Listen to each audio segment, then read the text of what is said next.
Hello everyone, আসসালামু আলাইকুম। কী অবস্থা সবার, কেমন আছেন? আজকে আমি রান্না করছি গরুর মাংসের কালাভুনা। এর জন্য আমি মাংসটা ভালোভাবে ধুয়ে পরিষ্কার করে নিয়েছি। আর এখানে নিয়েছি রাঁধুনি রেডিমিক্স কালাভুনা মশলা।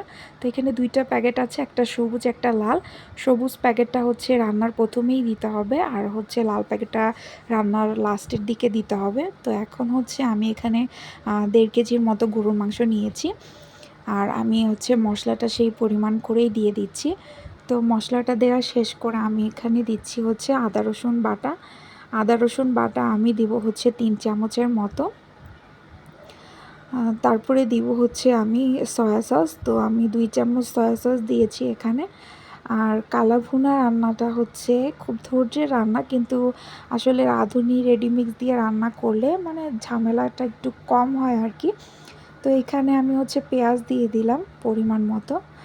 কালাভুনা হচ্ছে অল্প আঁচে বা মিডিয়াম আঁচে আপনাকে অনেকক্ষণ সময় ধরে রান্না করতে হবে। আর ফার্স্টে এতে কোনো পানি অ্যাড করা যাবে না। তো এখন হচ্ছে আমি সব মশলা দিয়ে মাংসটাকে ভালোভাবে হাত দিয়ে মাখিয়ে নিচ্ছি। তো মাখানোর একটু পরে আমার মনে পড়লো যে আমি হচ্ছে টমেটো সস দিইনি। তো এখানে আমি একটু টমেটো সস দিয়ে আবার মাখিয়ে আমি চুলায় বসিয়ে দিয়েছি। চুলায় বসার সাথে একটু পরেই দেখছি যে এখানে বেশ মানে পানি ছেড়ে দিয়েছে। তো এই পানিতেই আমি হালকা আঁচে মানে রান্না করব। আর একটু পরপর হচ্ছে আমি ঢাকনা খুলে এটা নেড়ে দিব যাতে নিচে আসলে না লেগে যায়। তো বেশ পানি উঠেছে। তো এটা আমি বারবার ঢাকনা খুলছি আর একটু পরপর হচ্ছে আমি নেড়ে চেড়ে দিচ্ছিলাম যাতে নিচে না লেগে যায়। তো এই যে আমার পানি অনেকটা শুকিয়ে আসছে।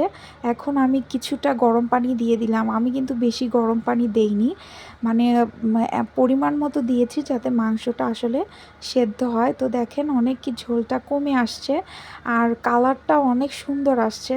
তো এখানে আমি যে লাস্টে লাল প্যাকেটের মশলাটা ছিল সেটা এখন দিয়ে দিচ্ছি।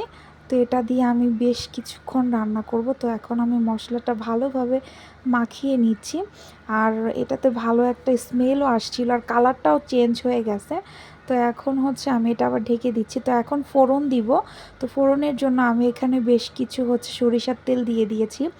তো সরিষার তেলের মধ্যে এখন হচ্ছে আমি পেঁয়াজ দিয়েছি। তো আমি যেহেতু মানে ফার্স্টে কোনো তেল অ্যাড করিনি, কারণ গরুর মাংসতে বেশ তেল উঠে। আর এখানে যেহেতু আমি ফোড়ন দিব সরিষার তেল দিয়ে, তো এখানে আমি কয়েকটা হচ্ছে শুকনো মরিচ দিয়ে দিচ্ছি। তো এখানে আমি এটা ভালোভাবে ভেজে নিচ্ছিলাম।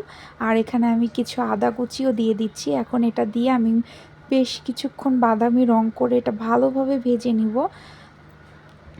তো আমার ভাজা শেষ। এখন হচ্ছে এটা আমি মাংসের মধ্যে দিয়ে দিচ্ছি। দেওয়ার সাথে সাথে আমি ঢাকনা দিয়ে ঢেকে দিয়েছি। এটা কিন্তু আমি মানে নাড়া দেইনি তখন। এখন এরকমভাবে 2 মিনিট রাখার পরে আমি হচ্ছে এটা আবার ভালোভাবে নেড়ে এখন হচ্ছে মাংসের সাথে মিশিয়ে দেব ফোড়নটা।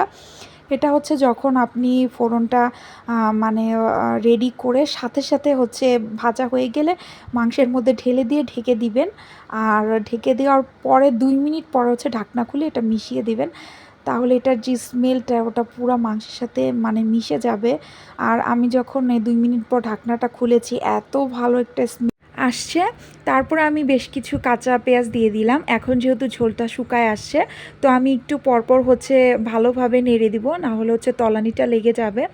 তো এখন আমি যত বেশি ভাজবো এটা কালার তত বেশি চেঞ্জ হয়ে আসবে। তো আজকে আমি একদম যে ভাজতে ভাজতে ভাজা ভাজা যে কালো কালার সেরকম করব না। আজকে আমি কালাভুনাটা এইরকম রাখবো। তো এই যে দেখেন আমার কালাভুনাটা কি সুন্দর হয়ে আসছে। আর এটা খেতে এত বেশি মজা হয়েছে। নিজের মতো করে আজকে কালাভুনা করলাম। তো আজকের মতো এখানেই, আল্লাহ হাফেজ।